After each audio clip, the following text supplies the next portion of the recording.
अरे भाई कशाला बस झाला ना आता तुला बोललो 2 मिनिटं बोलायचं होतं बोलणारच नव्हतं बोललो ना भाई आता अजून किती कशाला हे करतोय चल बस माझ्या बरोबर बस ना गाडीत चल बोलता बोलता जेवढं बोलायचं तेवढं बोलू चला कशाला इज्जत देतो भाई घे ना यार कशाला जरा माझं हे बघू नका तुम्ही अति करताय हे भाई बस ना बंद कर ना आता बंद कर नाहीतर भाई मी विसरून जाईल मी खासदार आहे तुम्ही काय पहिला पण सांगितलंय मी इज्जत करतो इज्जत करा सांगतोय बरं तुम्ही उगाच लिखे रेकॉर्ड कर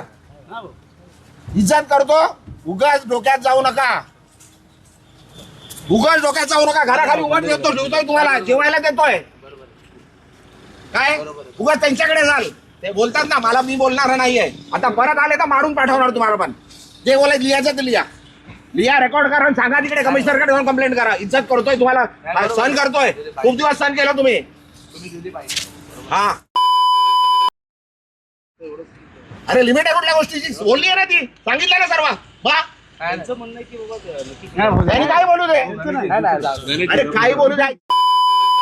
येऊ नका माझ्याकडे काय घ्यायला आला तर मारणार होता तुम्ही दिली बरोबर आहे रेकॉर्ड करा आणि सांगा तुम्ही आता मला विचारायला आले तर मार खाणार हे लिहून घे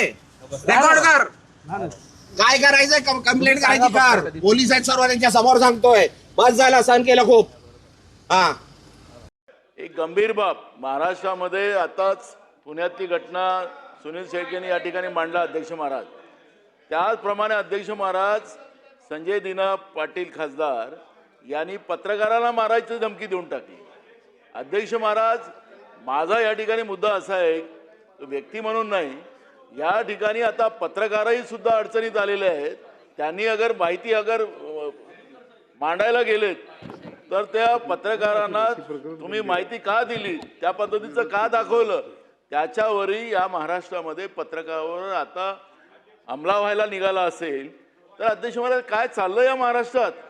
पत्रकारही सुखरूप नाही आहे महाराष्ट्रात सुरक्षित नाही अध्यक्ष महाराज